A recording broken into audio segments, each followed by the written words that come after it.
الحمد لله نحمده ونستعينه ونستغفره ونؤمن به ونتوكل عليه ونعوذ بالله من شرور أنفسنا ومن سيئات أعمالنا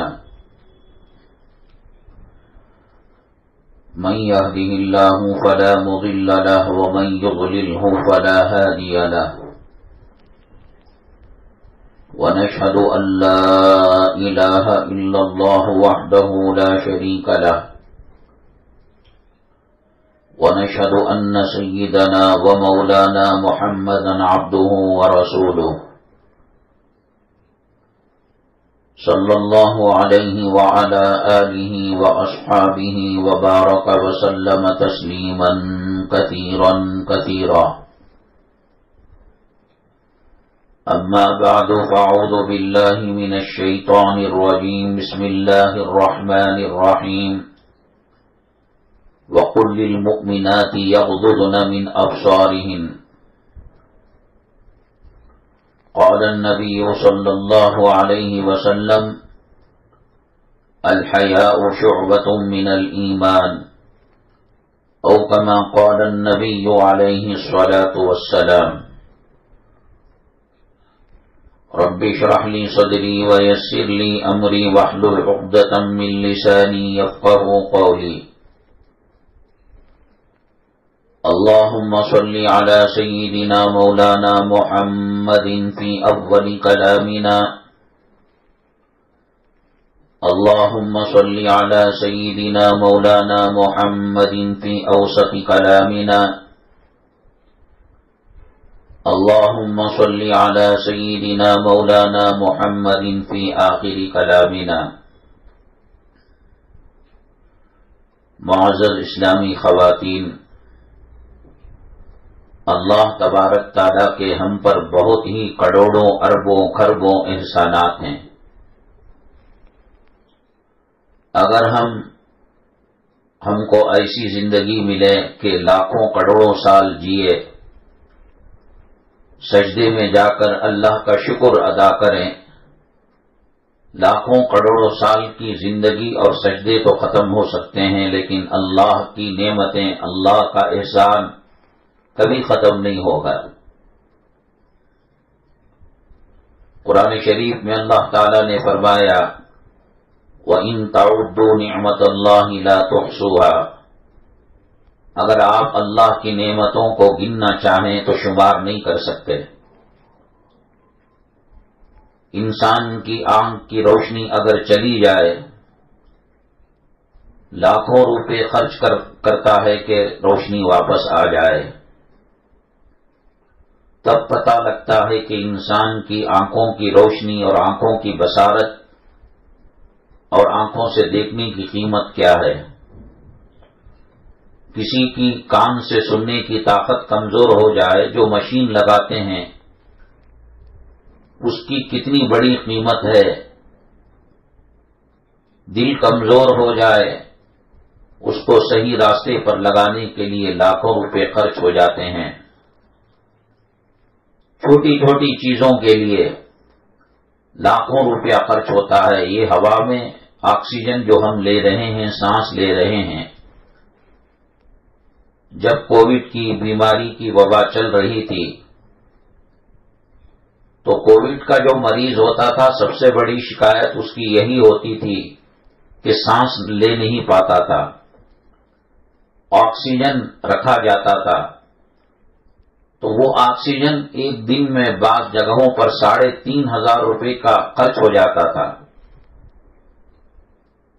ماں کے گود سے لے کر قبر تک کوئی 70 سال جیتا ہے، کوئی 80 سال، کوئی 100 سال، کوئی 35 سال، کوئی 40 سال۔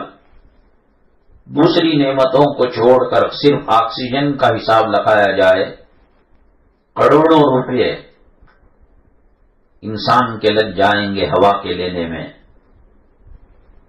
بنو اسرائیل کے اندر ایک عابد تھا، اللہ کی عبادت کرنے والا، دن میں روزہ رکھتا، شام میں عبادت کرتا، اور اپنے پریوار، اپنے خاندان، قبیلے، گاؤں سے کٹ کر پہاڑ کے دامن میں زندگی گزارا کرتا تھا۔ مذہب اسلام میں اس کی اجازت نہیں ہے خاندان، قبیلے، پریوار، بیوی بچوں کو چھوڑ کر کوئی جنگل میں جا کر عبادت میں لگ جائے۔ انسانوں کے درمیان رہنا پڑے گا، اسی میں عبادت کرنی پڑے گی، اللہ کا ذکر کرنا پڑے گا، دعائیں کرنی پڑے گی۔ ہو سکتا ہے کہ بنو اسرائیل میں اس کی اجازت رہی ہو، وہ دن بھر عبادت کرتا اور دن میں روزہ رکھتا، رات میں عبادت میں لگا رہتا۔ اللہ تعالی نے اس کے جسم کو اور اس کی طاقت کو باقی رکھنے کے لیے ایک انار کا درخت لگا دیا تھا اور ایک پانی کا چشمہ وہاں سے بہتا تھا۔ افطاری سحری انار سے کرتا اور پانی پی لیتا۔ کئی سال تک آنکھ بند کرنے کے برابر اس نے نافرمانی نہیں کی، اور اس نے یہ خواہش کی کہ زندگی میں تو عبادت کی اور دن میں روزہ رکھا، رات میں نوافل پڑھے، تہجد پڑھی، قیام اللیل کیا۔ اللہ میری خواہش ہے کہ میری جو موت آئے وہ سجدے کی حالت میں آئے۔ اللہ تعالیٰ نے اس کی آرزو کو پورا کیا اور سجدے کی موت آئی۔ اللہ تعالیٰ ہمیں بھی سجدے کی کلمے کی موت نصیب فرمائے۔ اللہ اس وقت زبان سے کلمہ طیبہ جاری فرمائے۔ حدیث پاک میں آتا ہے کہ قیامت تک وہ سجدے میں رہے گا۔ قیامت کا میدان جب برپا ہوگا، حشر کا میدان قائم ہوگا، لوگوں کو حساب و کتاب کے لیے پیش کیا جائے گا، اللہ تعالیٰ اس بنو اسرائیل کے عابد جو دسیوں سال روزے رکھتا، راتوں میں عبادت کرتا، اللہ کی دی ہوئی نعمتوں میں سے انار سے سحری افطاری کرتا اور ندی میں سے پانی پیتا،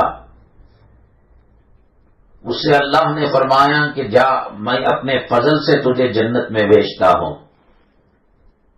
اور بنو اسرائیل کا وہ عابد کہنے لگا، اللہ یہ کیسا انصاف ہے، آپ نے مجھے 70، 80، 100 جو بھی زندگی دی ہے، آنکھ بند کرنے کے برابر بھی میں نے تیری نافرمانی نہیں کی۔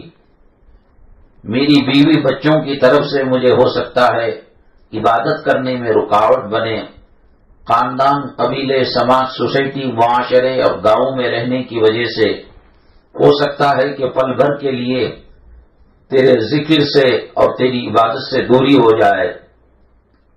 میں نے تمام چیزوں کو قطع نظر کر دور کر پہاڑ کے غار میں چلا گیا تھا اور وہیں عبادت کیا کرتا تھا۔ اتنے سالوں کی عبادت، روزے، سجدے، ذکر، استغفار، اور آپ کہہ رہے ہیں کہ آپ کے فضل سے جاؤں میں نے تو عبادتیں کی، اس کا ثواب ملنا چاہیے، اس کا بدلہ ملنا چاہیے۔ اللہ تعالیٰ نے کہا فرشتوں سے، ذرا ان کو میدان محشر گھما کر لاؤ۔ چنانچہ فرشتے ان کو لے گئے، جنت کو دور سے دکھایا اور اللہ تعالیٰ کی جو نعمتیں ہیں ان کو دکھایا، اور جہنم کے قریب نہیں، جہنم سے اتنی دور کہ ایک تیز رفتار دوڑنے والا گھوڑے پر بیٹھ کر وہ جہنم سے نکلے تو 500 سال کے بعد وہ جہاں رکتا ہے وہاں سے دیدار کرایا فرشتوں نے جہنم کا۔ یہ نہیں کہ قریب دہلیز کے پاس لے جا کر، دریچے کے پاس لے جا کر، اگر ایک تیز رفتار گھوڑا جہنم کے دروازے سے نکلے تو 500 سال کے بعد جہاں پر رکتا ہے اتنی دوری سے جہنم کو دکھایا، کہا کہ دیکھ لو یہ اللہ کا عذاب ہے، اللہ کے نافرمانوں کو دیا جاتا ہے، یہ سانپ ہے، یہ بچھو ہے، اور یہ پیپ ہے، یہ لہو ہے، یہ غسلین ہے، فلاں ہے۔ تو وہ بنو اسرائیل کا جو عابد تھا تل ملانے لگا، تڑپنے لگا، فرشتوں اللہ کا واسطہ جلدی یہاں سے نکل، جہنم کے اندر نہیں۔ آج ہم نے جہنم کو مذاق بنا رکھا ہے۔ ہمیں ڈر ہے تو اس بات کا ڈر ہے کہ بچے ایگزام میں کہیں فیل نہ ہو جائے، ہمیں ڈر ہے تو اس بات کا ڈر ہے کہ ساس نڑن بھاوچ کہیں ناراض نہ ہو جائے. ہمیں ڈر ہے تو اس بات کا ڈر ہے کہ خاوند طلاق نہ دے دے اور دوسری کو اپنا نہ لے. ہمیں ڈر ہے تو اس بات کا ڈر ہے کہ کینسر کا مرض نہ آ جائے، ایڈز کا مرض نہ آ جائے، کووڈ کا مرض نہ آ جائے، کرونا نہ آ جائے. اللہ کے عذاب کا ڈر ہمارے دلوں سے شیطان نے نکال دیا ہے. ہم دنیا میں اس قدر مصروف ہوئے، ایسا لگتا ہے کہ ہمیں دنیا میں جینے کے لیے اللہ نے پیدا کیا. حدیث پاک میں نبی کریم جناب محمد الرسول اللہ صلی اللہ علیہ وسلم نے فرمایا، ان الدنیا خلقت لکم، یہ 7 زمین 7 آسمان، یہ اللہ کی تمام مخلوق تمہارے فائدے کے لیے بنائے گئے ہیں. سورج، چاند، ستارے، ہوا، سمندر کا پانی، زمین کے پانی کے چشمے، کنویں، پھل پھلالی، ترکاری، یہ تمام انسان کے لیے پیدا کیے گئے. وَإِنَّكُمْ خُلِقْتُمْ لِلْآخِرَةِ، اور انسانوں تمہیں آخرت کے لیے پیدا کیا گیا ہے. کتنی تیاری ہم کرتے ہیں یہاں آخرت کے لیے، قبر کے لیے، میدان محشر کے لیے. ہمیں موت کے مرحلے سے سکرات کی پل سے گزرنا ہے. ایسا نہیں کہ نیند کی گولی کھائی آدمی سو گیا موت آ گئی. سکرات کی سختی ہر کسی کے پیچھے لگی ہوئی ہے.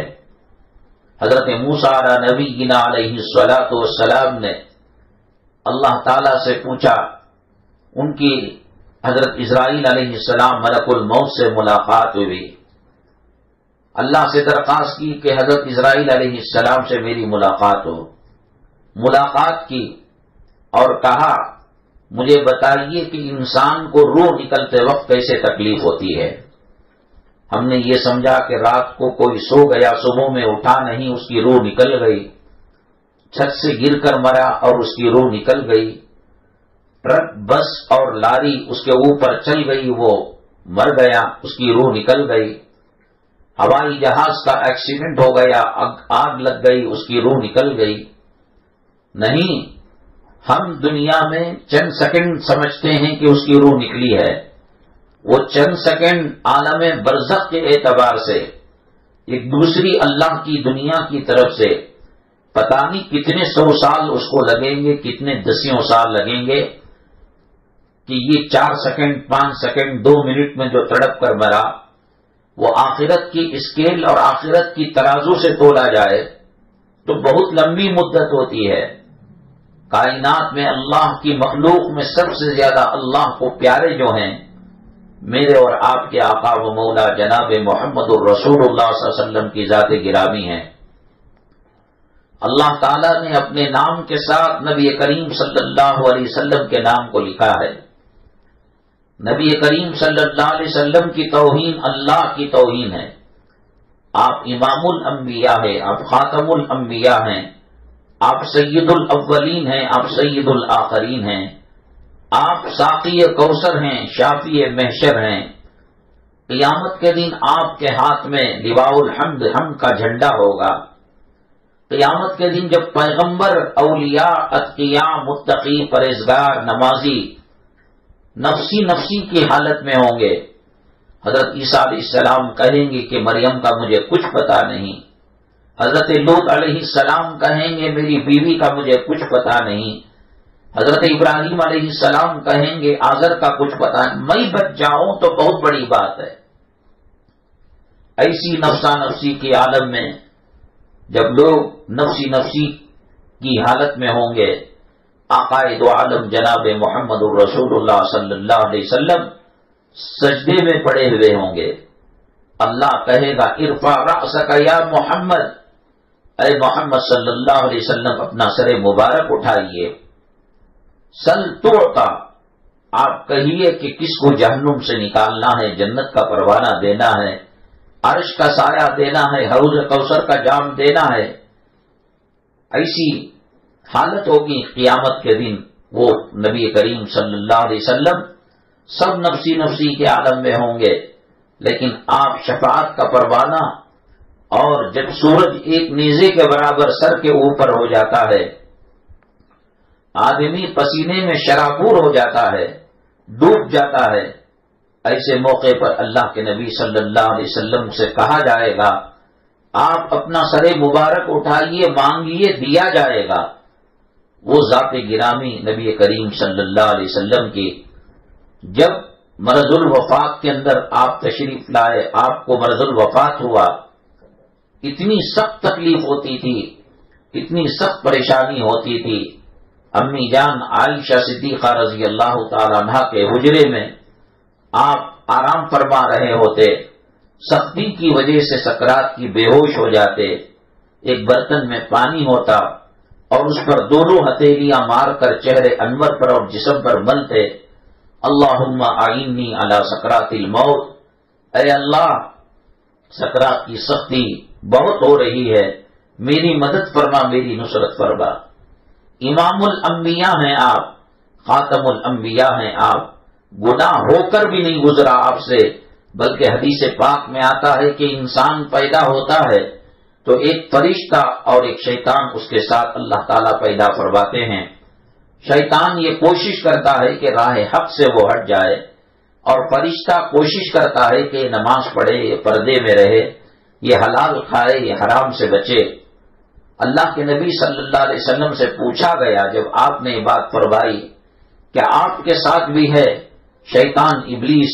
نبی کریم صلی اللہ علیہ وسلم نے فرمایا ہے، رہا تو صحیح لیکن وہ مسلمان ہو گیا اور وہ میرے تابع ہو گیا، اور مجھے راہ راست سے ہٹانے کی قدرت اللہ نے چھین لی، ولیکن اسلمنی کے الفاظ آتے ہیں۔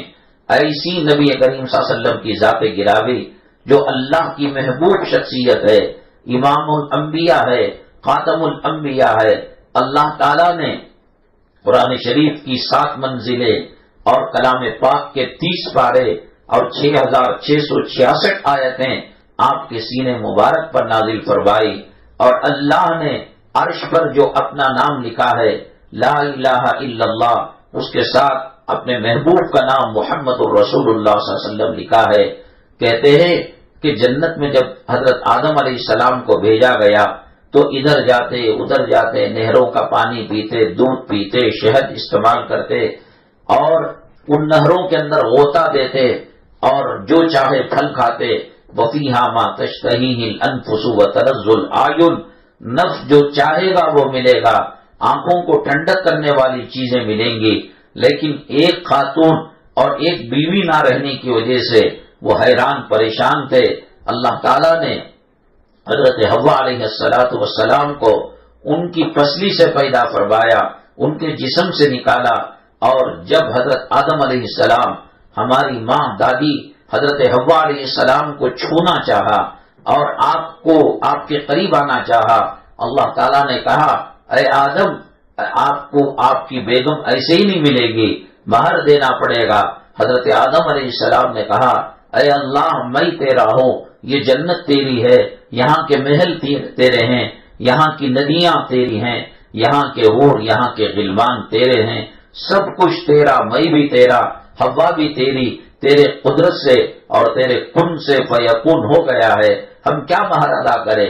کوئی کارخانہ نہیں ہے، کوئی ریال نہیں ہے، کوئی ڈالر نہیں ہے، کوئی دینار نہیں ہے، کوئی درہم نہیں ہے، کوئی کرنسی نہیں ہے، کیسے مہر ادا کرے؟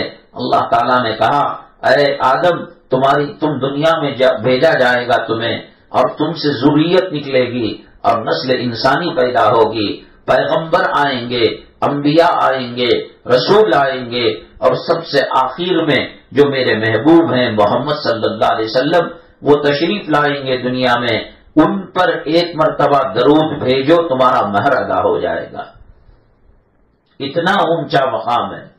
جنت کے درخت جب ایک دوسری ٹہنی کو لگتی ہے تو سر آواز آتی ہے، وہاں جنت کے جو درختوں کی سرسری آواز جو آتی ہے وہ نبی کریم صلی اللہ علیہ وسلم پر درود پڑھتے ہیں۔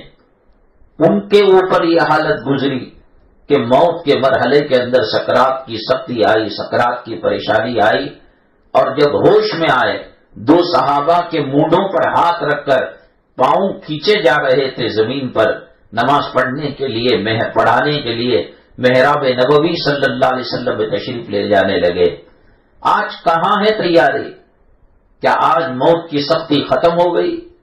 کیا آج عذاب جہنم بجھا دیا گیا؟ کیا جہنم کی آگ ٹھنڈی ہو گئی؟ کیا قبر نے پسلیاں ملانا چھوڑ دیا؟ کیا قبر کے سام بچھو غائب ہو گئے؟ کیا مسئلہ ہے؟ ہر کوئی یہ چاہتا ہے کہ میری بلڈنگ بنے، میری جائیداد بنے، میری پراپرٹی بنے۔ کون یہ دعا کرتا ہے، کوشش کرتا ہے کہ موت آئے تو کلمے کی موت آئے، موت آئے تو سجدے کی موت آئے، موت آئے تو فرشتہ یوں سنائے خوشخبری، یا ایتھا النفس المطمئنہ ارجعی الی ربک راضیۃ مرضیہ، اے نفس مطمئنہ اللہ کی طرف ہنسی خوشی تو چلیا، فادخلی فی عبادی وادخلی جنتی، میرے نیک بندوں میں تیرا شمار ہوگا اور میری جنت میں تجھے داخل کروں گا۔ کہاں ہے فکریں؟ میری مائیں اور بہنیں، دو گھر ہیں، ایک گھر کے اندر 70 سال رہنا ہے اور ایک گھر کے اندر مان لیجئے کہ 50,000 سال رہنا ہے یا 1,00,000 سال رہنا ہے۔ کس پر ہم زیادہ محنت کریں گے؟ جس گھر کے اندر 50,000 سال رہنا ہے، 1,00,000 سال تک رہنا ہے، اسی حساب سے وہ مکان تعمیر کیا جائے گا۔ اور جس گھر کے اندر 50 سال، 40 سال، 30 سال، 70 سال، 90 سال جینا ہے اور رہنا ہے، اس پر کون بے وقوف محنت کرے گا؟ کسے دنیا میں کس انسان کو قرار ہے؟ یہاں کون ہمیشہ ہمیشہ زندہ رہتا ہے؟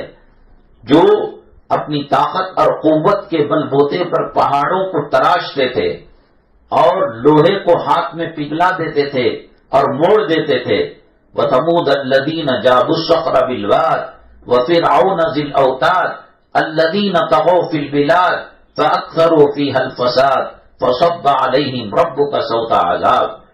قوم سمود کے اندر کتنی طاقت تھی، قوم عاد کے اندر کتنی طاقت تھی، قوم شعیب کے اندر کتنی طاقت تھی۔ اللہ آپ کو ہمیں جب عمرہ نصیب کرے، حج بیت اللہ نصیب کرے، اللہ اپنے گھر کا دیدار بار بار ہمیں نصیب فرمائے، اپنے حبیب پاک صلی اللہ علیہ وسلم کے روضے کی زیارت ہمیں بار بار نصیب فرمائے۔ اللہ ہمیں توفیق دے کہ آج ہم دور سے درود شریف پڑھتے ہیں، ایک وقت وہ آئے نبی کریم صلی اللہ علیہ وسلم کی روضے کی جالی کے پاس کھڑے ہو کر روبرو، جیسے بیٹا ماں سے ملتا ہے، خطاب کرتا ہے، اور جیسے خامن بیوی سے اور بیوی خامن سے بات چیت قریب سے کیا کرتی ہے، وہ وقت لائے اللہ کہ وہاں روضے کی جالی کے پاس کھڑے ہو کر یوں کہے، الصلاۃ والسلام علیک یا رسول اللہ، الصلاۃ والسلام علیک یا حبیب اللہ، الصلاۃ والسلام علیک یا خیر خلق اللہ۔ کتنا خوش نصیب ہے وہ انسان جو اللہ تعالیٰ کے اور اللہ کے حرم میں طواف کرے، نماز پڑھے، حج بیت اللہ کرے، عمرہ کرے اور نبی کریم صلی اللہ علیہ وسلم کے روضے کے پاس کھڑے ہو کر آپ کو سلام پڑھے اور آپ کے روضے کے پاس کھڑے ہو کر اللہ سے دعا کرے، اللہ سے مانگے۔ ہماری زندگیاں ایسی نہیں لگتی۔ مرض ہارٹ کا آیا ہوا ہے، ہارٹ کے مریض کو کب جھٹکا لگے، کب اٹیک ہو اور کب مرے پتہ نہیں، لیکن ایسی زندگی گزار رہا ہے گویا اسے کچھ ہوا ہی نہیں۔ کڈنی میں پتھر آ گیا، کنکری آ گئی، پیشاب کا راستہ بند ہو گیا، منہ سے کھانے کا راستہ ختم ہو گیا، اور ہاسپٹل نرسنگ ہوم کے اندر وینٹیلیٹر کے اندر ہے، مصنوعی آکسیجن ناک پر لگایا ہوا ہے، اور اس سے پوچھا جاتا ہے کیا دنیا میں رہنا چاہتے ہو یا یہ کہ آکسیجن ہٹا لیا جائے، تو ہاتھ سے اشارہ کرتا ہے نہیں نہیں، اس سڑی ہوئی دنیا میں، اس ملعون دنیا میں اور کچھ سانسیں لینا میں چاہتا ہوں اور رہنا کتنا رہ لے گا۔ حضرت نوح علیہ السلام کی دور نبوت کی جو عمر تھی وہ 950 سال تھی، 9500 سال تک حضرت نوح علیہ السلام دعوت و تبلیغ کا فریضہ انجام دیتے رہے۔ اس کے علاوہ کتنی زندگی آپ نے گزاری، اس کے باوجود خواب میں کسی نے حضرت نوح علیہ السلام کو دیکھا اور پوچھا، اے نوح اتنی بڑی زندگی گزار کر گئے، آپ نے دنیا کو کیسے پایا؟ کہا ایک چھوٹا سا کمرہ ہے، حجرہ ہے، روم ہے، اس کے 2 دروازے ہیں، ایک دروازے پر ان لکھا ہوا ہے اور ایک دروازے پر آؤٹ لکھا ہوا ہے۔ ان کے دروازے سے حیات مانگ کر زندگی مانگ کر اللہ سے میں داخل ہوا، میری سانسیں چل رہی تھی اور آؤٹ کے دروازے سے ملک الموت نے میرا پنجہ مڑوڑ دیا اور میری روح قبض ہو گئی۔ بس اس زندگی کا خلاصہ ہے۔ آپ دلی جائیے، آگرہ جائیے، راجستھان جائیے، ایسے محل پرانے راجا مہاراجا بادشاہ لوگ بنائے ہیں۔ مجھے یہ لگتا ہے کہ انہوں نے یہ سمجھ لیا ہوگا ہماری جوانی کبھی ختم نہیں ہوگی، ہمارے سر کے بال کبھی سفید نہیں ہوں گے، ہمارے گھٹنوں میں درد کبھی نہیں آئے گا، ہمارے آنکھوں میں چشمہ کبھی نہیں نکلے گا، ہماری کمر، ہماری پیٹھ یوں کی طرح کمے گی نہیں اور کمان کی طرح مڑے گی نہیں۔ پتہ نہیں کیا سمجھ رکھا تھا انہوں نے اس دنیا کو۔ اللہ کے نبی صلی اللہ علیہ وسلم فرماتے ہیں ایک سلام کے بعد دوسرے سلام کی مجھے گارنٹی نہیں ہے، ممکن ہے اس درمیان ملک الموت آ کر میری روح قبض کر کے لے چلے جائے۔ ہمیں موت کی تیاری کرنا ہے، ہمیں کفن کی تیاری کرنا ہے، ہمیں سکرات کے سامنا کرنے کی تیاری کرنا ہے، ہمیں قبر کے اندر اترنا ہے۔ یوٹیوب کے اندر جہاں ٹک ٹاک دیکھا جاتا ہے یا من پسند کے ڈرامے یا من پسند کی کامیڈی یا من پسند کی فلمیں دیکھی جاتی ہیں، اس کے اندر کچھ چیزیں ایسی بھی ہیں کہ اسے دیکھ کر عبرت حاصل کی جا سکتی ہے۔ کچھ مناظر ایسے بھی دیکھیے کہ قبر کو کھودا جا رہا ہے اور اس کے اندر کفن کو رکھا جا رہا ہے، میت کو رکھا جا رہا ہے، آخری مرتبہ سرانے کی گھانٹی کو کھولا جا رہا ہے، پیروں کی گھانٹی کو کھولا جا رہا ہے، کمر کی گھانٹی کو کھولا جا رہا ہے۔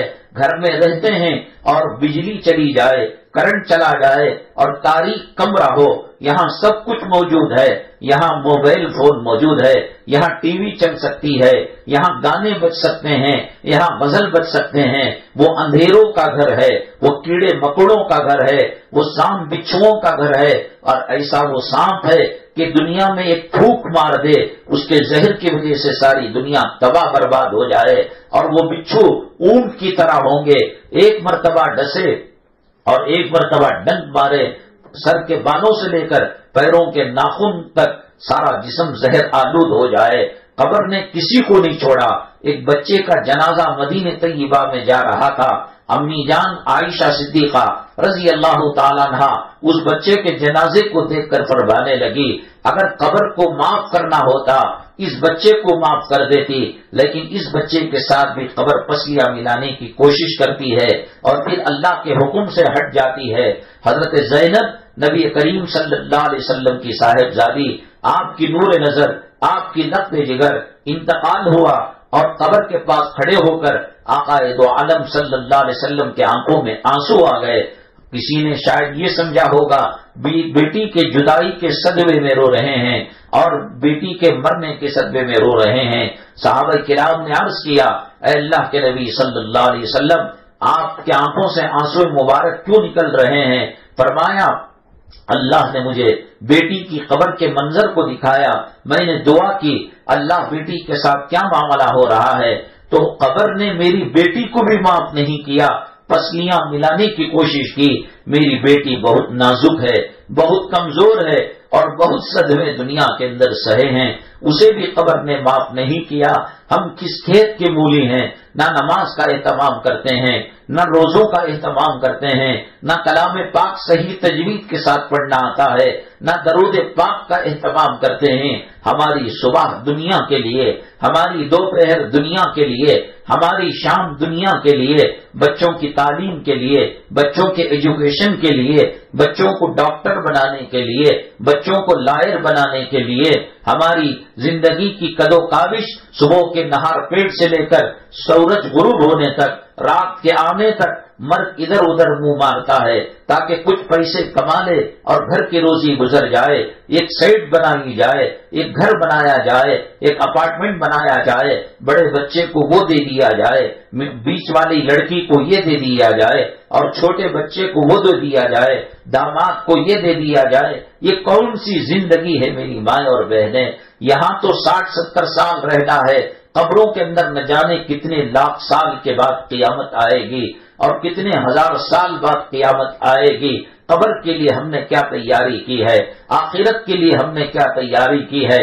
قرآن صاف کہتا ہے اذا الشمس كورت واذا النجوم انكدرت واذا الجبال سيرت واذا العشار عطلت آج یہ چمکتا ہوا سورج بے نور ہو جائے گا، یہ پہاڑ پگھل جائیں گے اور دھنی ہوئی روئی کی طرح ہوا کے اندر اڑنے لگیں گے، اور پہاڑ جب زمین سے نکل جائیں گے اور نیک کو اکھاڑ دیا جائے گا، اذا زلزلت الارض زلزالها واخرجت الارض اثقالها وقال الانسان ما لها، زمین کے اندر زلزلہ برپا ہوگا، چاند بے نور ہو جائے گا، ستارے گر کر ٹوٹ کر زمین کی طرف گریں گے اور زمین کے اندر زلزلہ برپا ہوگا، سمندر کے اندر آگ لگائی جائے گی، بیٹی کی شادی کی فکر ہے، بیٹوں کی شادی کی فکر ہے، مرد کی فکر ہے، صحت کی فکر ہے، ٹوائلٹ کے اندر پانی چی رہا ہے اس کی فکر ہے،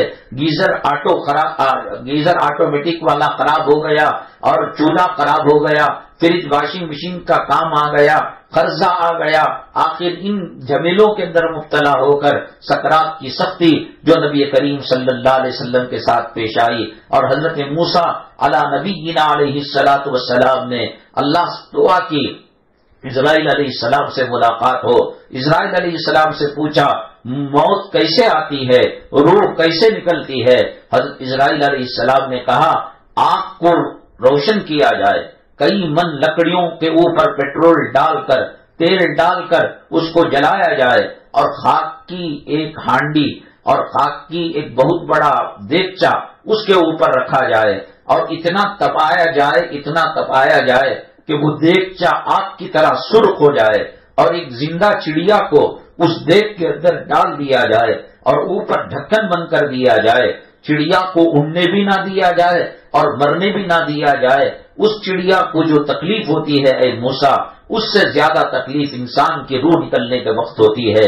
ایسے میں شیطان آ کر بہکاتا ہے ایمان سے ہٹ جاؤ، ماں کی شکل لے کر آتا ہے، خاوند کی شکل لے کر آتا ہے، مرد جس سے دنیا میں انسان جس سے دنیا میں محبت کرتا تھا، بیٹے سے کرتا تھا، بیٹی سے کرتا تھا، ماں سے کرتا تھا، باپ سے کرتا تھا، بیگم سے کرتا تھا، اور بیگم خاوند سے کرتی تھی، اللہ نے اس کو اختیار دیا ہے کہ وہ ان کی محبوب کی شکل اپنا کر وہ میت کے سامنے آتا ہے، سکرات کی سختی والے کے سامنے آتا ہے، اور آ کر کہتا ہے میں تمہاری ماں ہوں، میں نے کبھی تمہارا برا نہیں چاہا، کلمے سے ہٹ جاؤ، خدا کا انکار کر دو، نبی کا انکار کر دو، کلمہ طیبہ کا انکار کر دو۔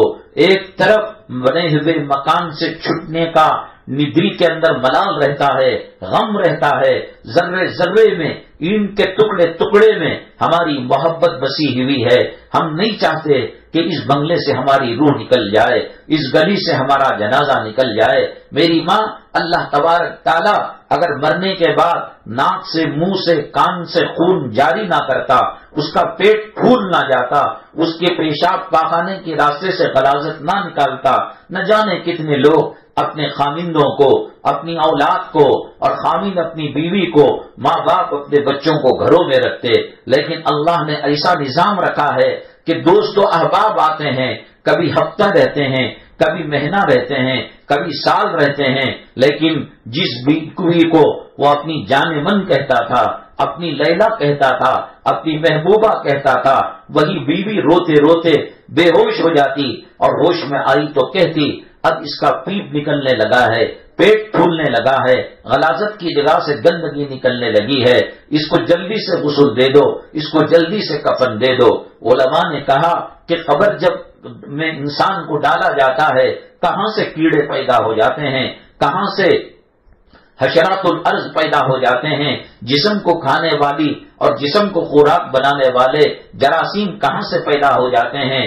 علماء نے کہا کہ آپ نے مرے ہوئے جانور کو دیکھا نہیں، کتا مرا ہوا ہے، گھوڑا اور گدھا مرا ہوا ہے، بیل گائے مری ہوئی ہے، تو اس کا پیٹ پھول جاتا ہے، پیٹ کے اندر جو دنیا کی چیزیں جو غذا بن کر کھایا ہوا تھا وہ سڑنے گلنے لگتی ہیں، اس میں تعفن پیدا ہوتا ہے، اس میں بدبو پیدا ہوتی ہے، اس میں کیڑے پیدا ہوتے ہیں، وہی کیڑے انسان کو کھانے لگتے ہیں۔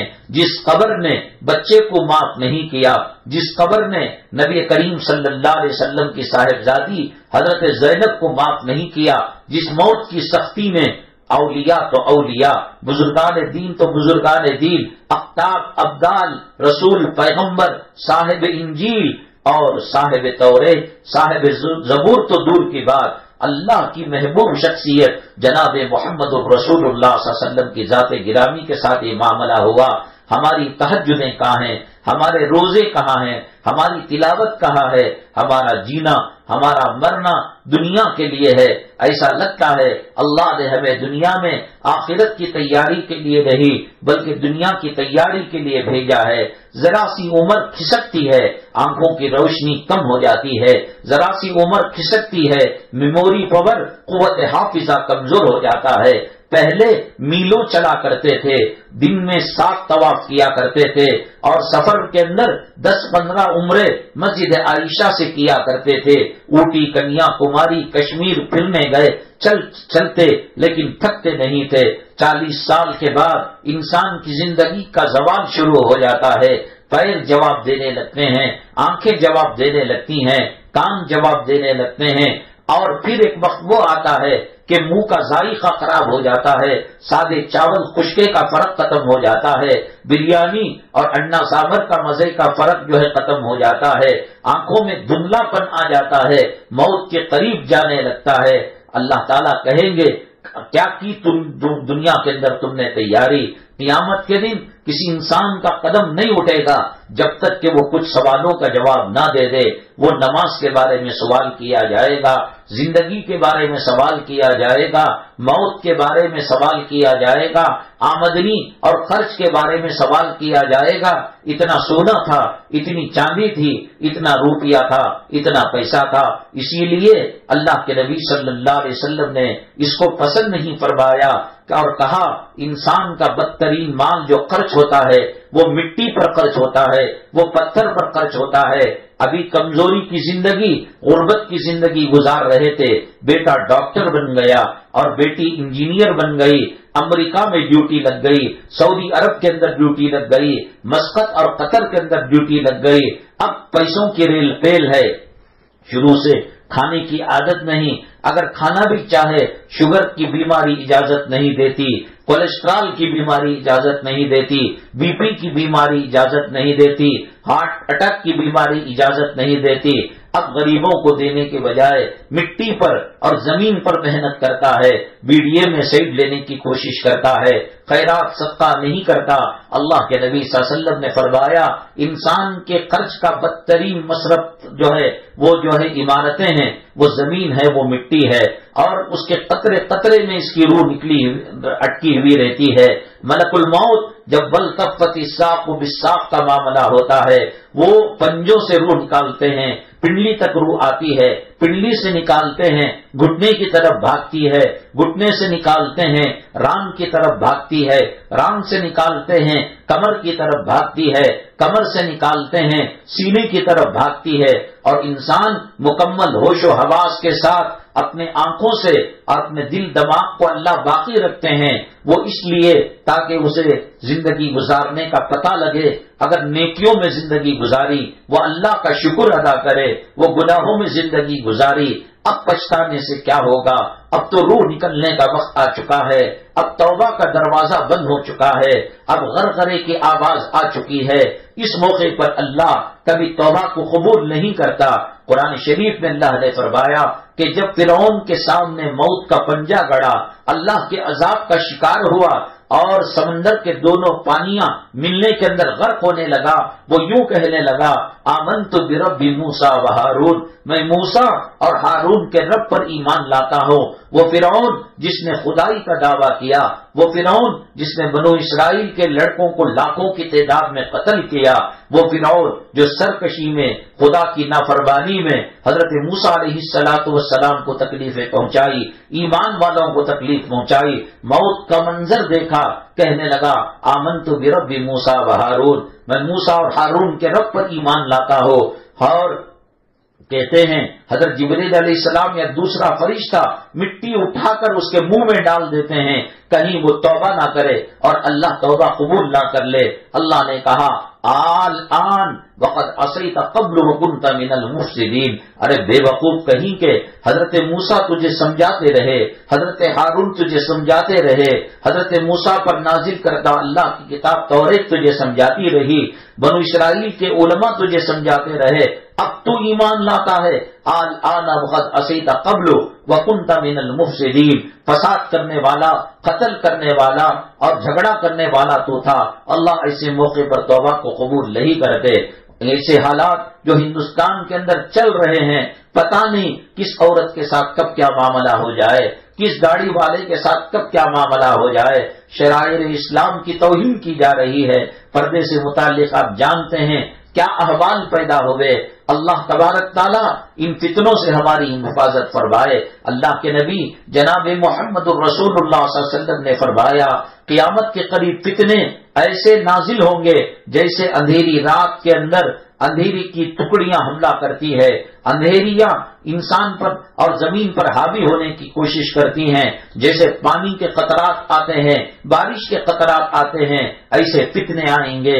ایک ایمان والا کسی قبر پر ہاتھ رکھ کر کہے گا کاش میں قبر کے اندر ہوتا، کلمے سے پھرائے جانے کی کوشش کی جائے گی، قرآن سے دور رکھنے کی کوشش کی جائے گی، نبی کریم صلی اللہ علیہ وسلم کے زندگی اور حیات طیبہ سے کٹ کر زندگی گزارنے کی تو جو ہے کوشش کی جائے گی۔ آج ہمارے نقاب کو کیا ہو گیا، آج ہمارے پردے کو کیا ہو گیا، آج ہمارے برقعے کو کیا ہو گیا، وہ صدائیں کہاں چلی گئی جب تہجد کی بات مائیں، تہجد کے وقت کے بعد مائیں اپنے بچوں کو جگاتی تھی، سورہ یاسین کی آواز گھروں سے آتی تھی، مغرب کے بعد کھانا نہیں ملا کرتا جب تک کہ سورہ واقعہ اور سورہ یاسین کی تلاوت نہیں ہو جاتی۔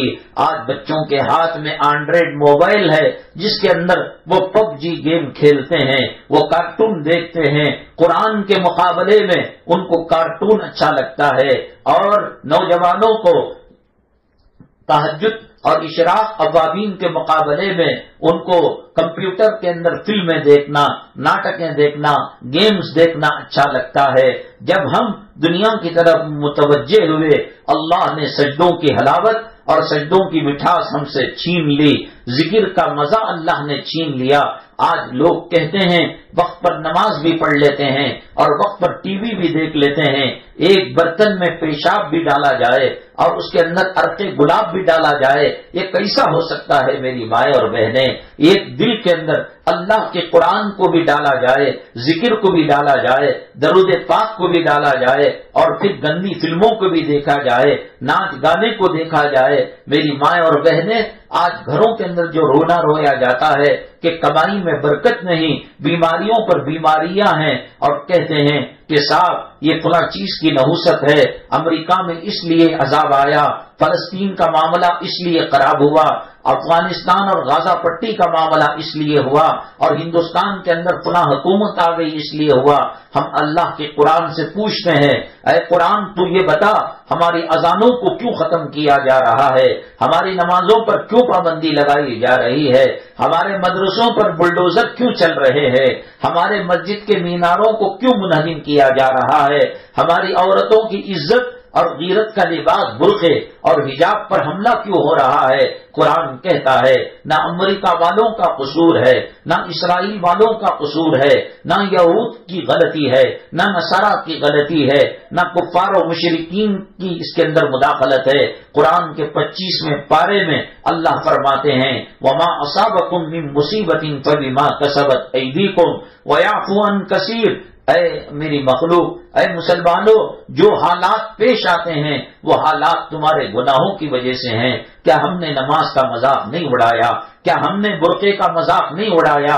برقع کس کو کہتے ہیں؟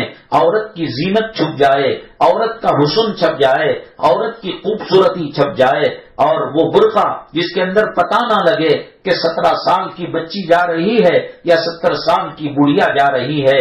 اسلامک بوٹیک نام پر 5,000 3,000 سے لے کر 45,000 اور 70,000 تک کے برقعے ہیں، اس کے اندر ایسا چمکی کا کام کیا ہوا ہے، زری کا کام کیا ہوا ہے، وہ برقع کم نائٹی زیادہ لگتا ہے، وہ نوجوانوں کی ہوس کو، وہ زنا کی شہوت کو آگ لگاتا ہے۔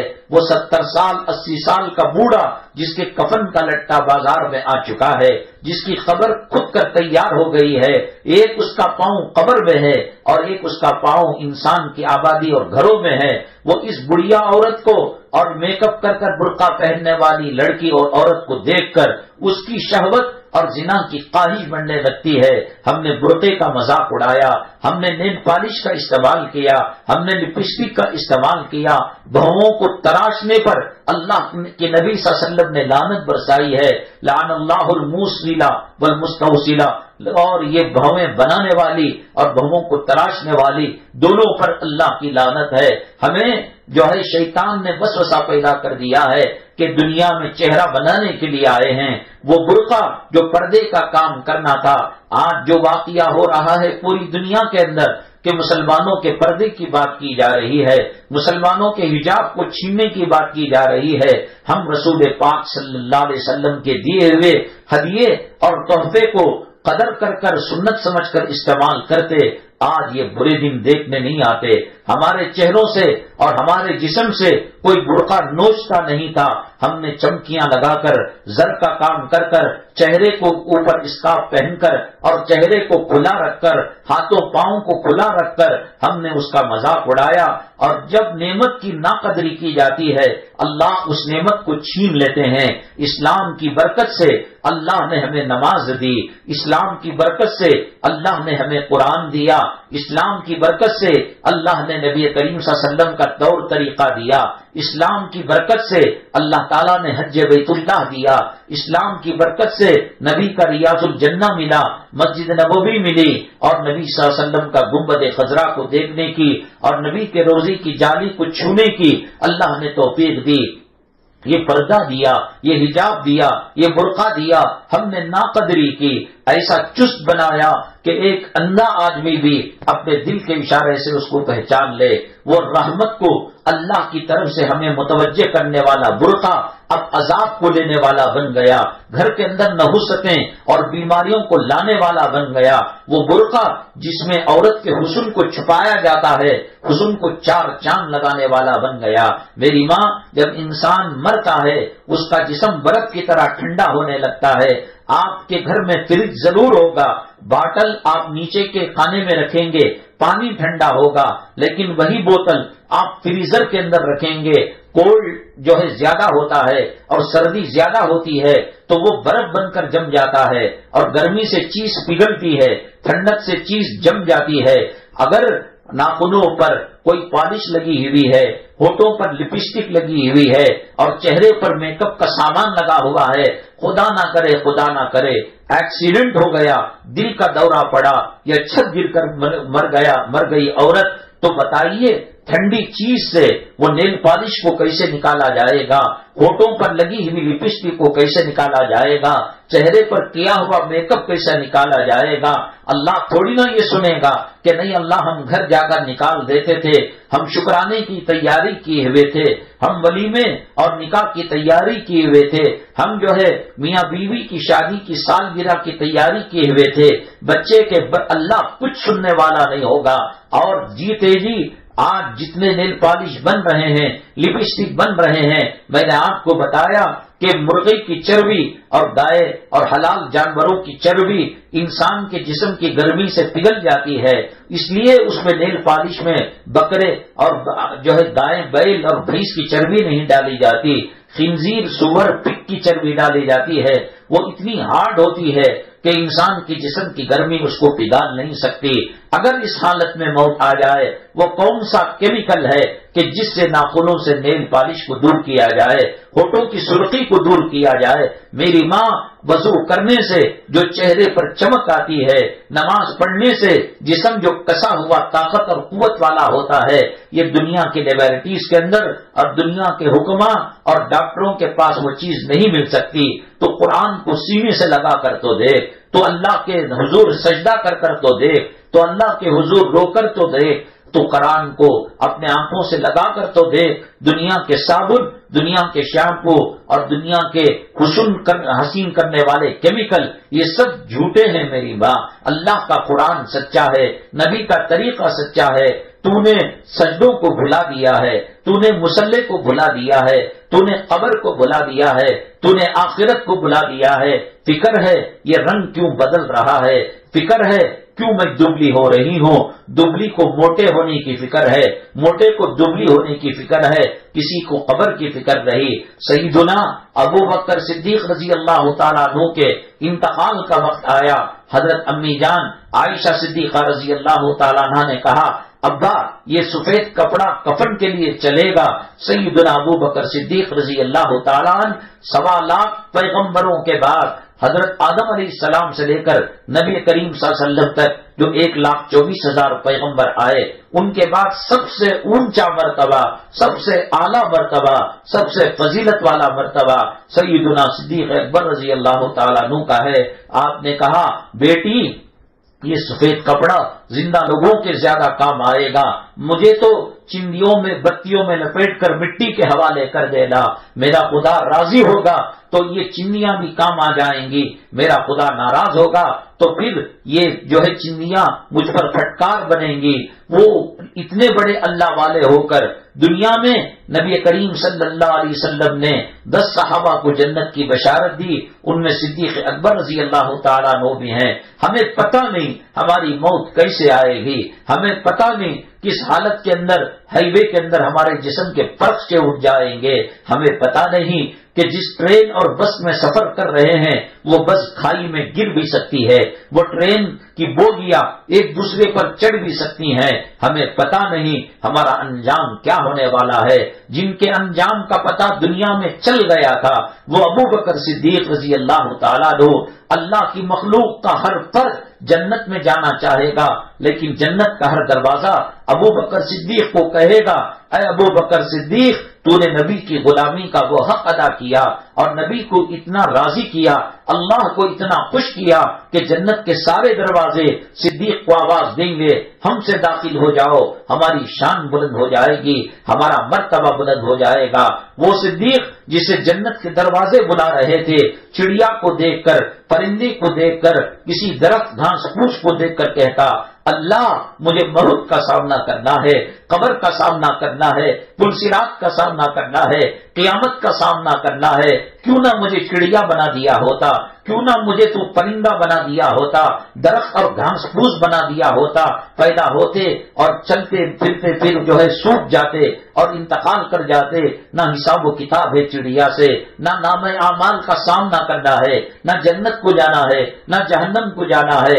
اللہ صدیق میں اتنی طاقت و قوت نہیں، جن کے تذکرے اللہ نے قرآن میں کیے تھے جب حضرت رسول اللہ صلی اللہ علیہ وسلم کے ساتھ ہجرت فرما رہے تھے، غار ثور کے اندر صدیق اکبر تھے، یار غار تھے، قرآن نے کہا اذ ہما فی الغار اذ یقول لصاحبہ لا تحزن ان اللہ معنا۔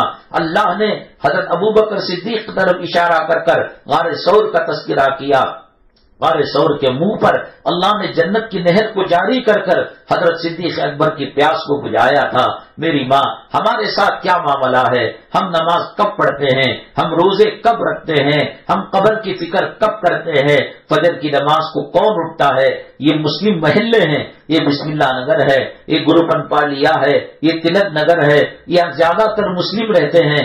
فجر کے وقت کن گھروں کے اندر بتی جلتی ہے، فجر کے اندر لوٹوں کی کھڑکھڑاہٹ کی وضو کی آواز کہاں آتی ہے، سورہ یاسین کی صدا کہاں لگتی ہے؟ ہم نے اٹھنے والے جنازوں کو دیکھا، ہم نے موتا کو دیکھا، ہم نے مالداروں کو مرتے ہوئے دیکھا، فقیروں کو مرتے ہوئے تڑپتے ہوئے دیکھا، اور ہم نے قبر میں دفن ہوتے ہوئے مناظر کو دیکھا۔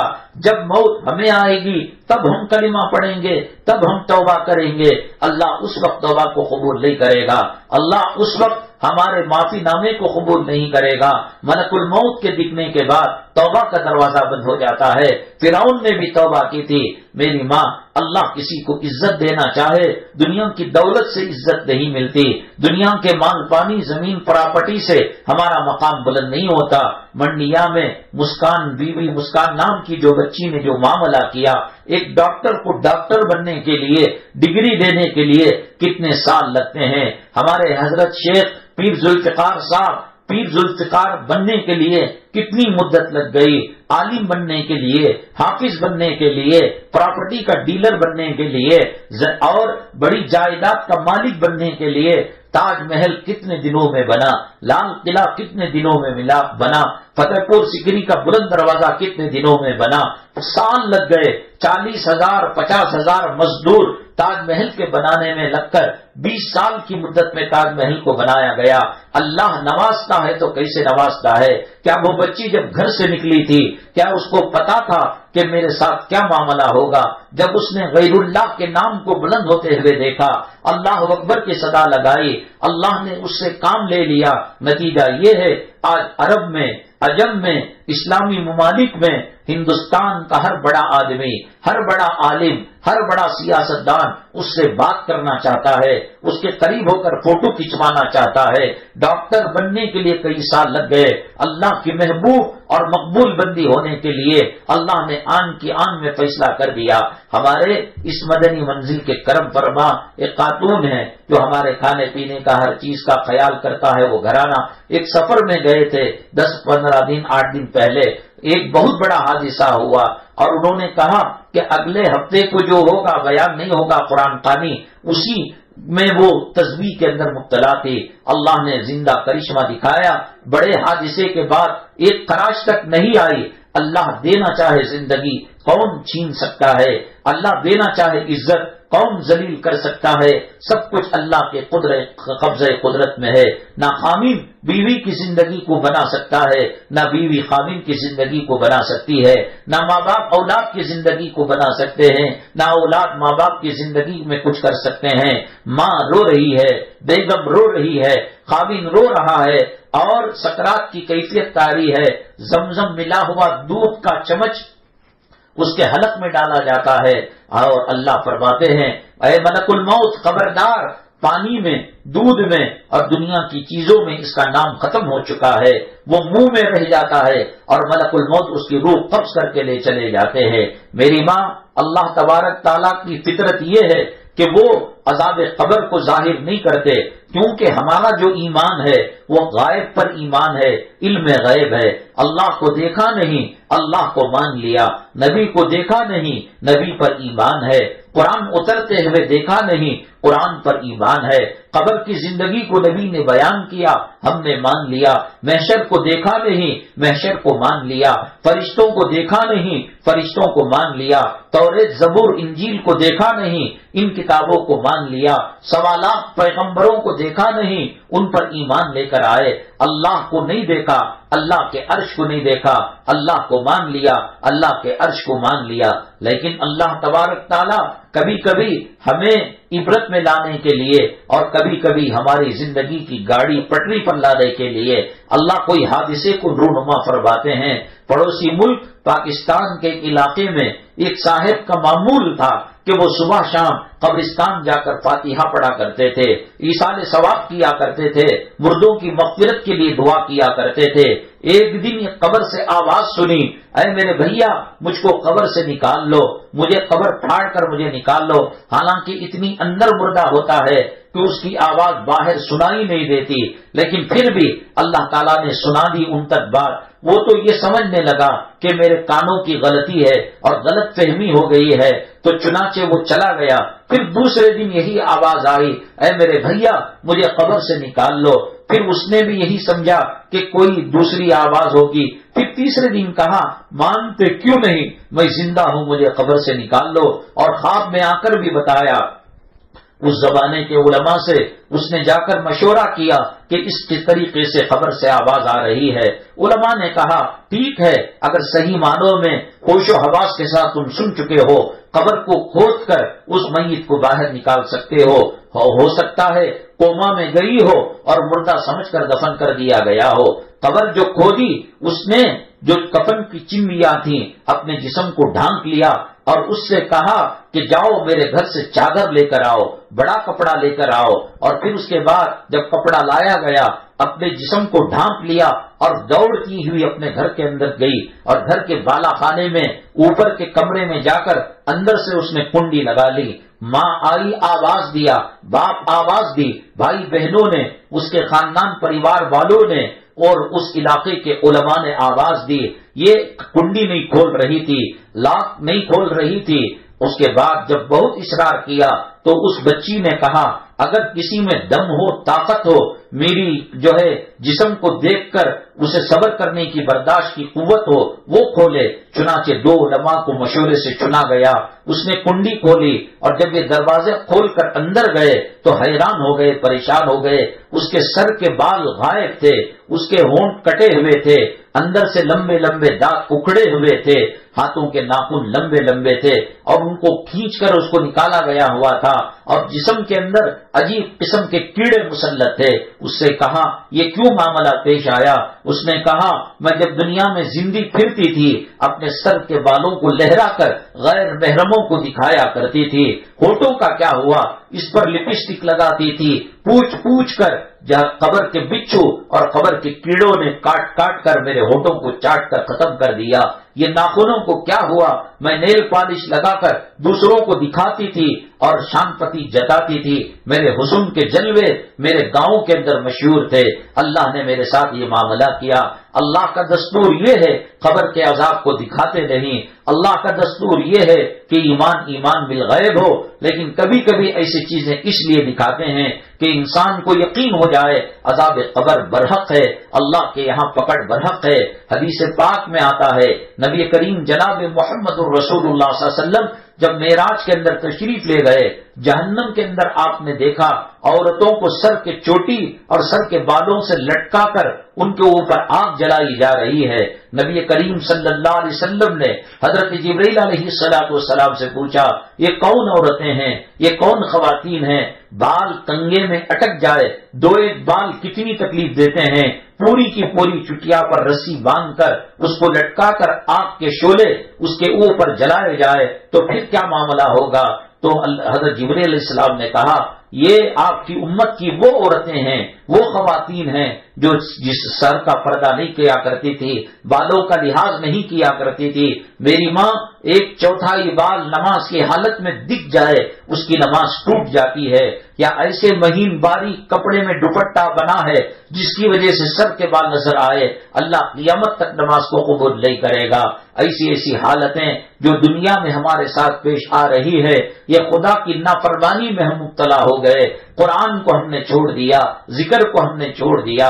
ہمیں شادیوں کے اندر نوجوان پر پٹیاں بن کر، بچیاں لڑکیاں بن کر گھومنا اچھا لگتا ہے، نمازی عورت بھی شادی کے محفل میں نماز پڑھنے کو عیب سمجھتی ہے۔ ہم نے دین کا مذاق کیا، ہم نے قرآن کا مذاق کیا، ہم نے رسول اللہ صلی اللہ علیہ وسلم کی سنتوں کا مذاق کیا۔ وَمَكَرُوا وَمَكَرَ اللَّهُ، ہم نے یہ مذاق کیا، اللہ تعالیٰ نے بھی ہمارے ساتھ یہ معاملہ کیا۔ اللہ تبارک تعالیٰ ہمیں خطاؤں سے بچنے کی توفیق نصیب فرمائے، اللہ ہمارے گناہوں کو معاف فرمائے، اللہ دین پر چلنا آسان فرمائے، اللہ چاہتے نہ چاہتے دین اسلام کے لیے ہمیں قبول فرمائے، اللہ ایمان اور استقامت کے ساتھ ایمان پر جڑے رہنے کی توفیق نصیب فرمائے، اللہ ایمان پر کلمہ طیبہ پر خاتمہ فرمائے۔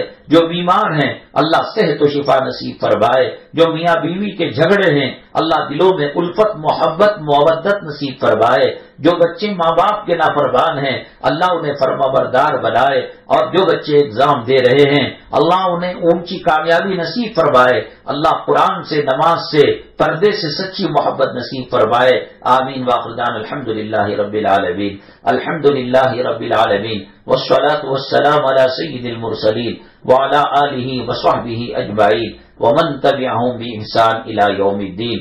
اللہم ارحم امت محمد صلی اللہ علیہ وسلم، اللہم اصلح امت محمد صلی اللہ علیہ وسلم، اللہم فرج عن امت محمد صلی اللہ علیہ وسلم۔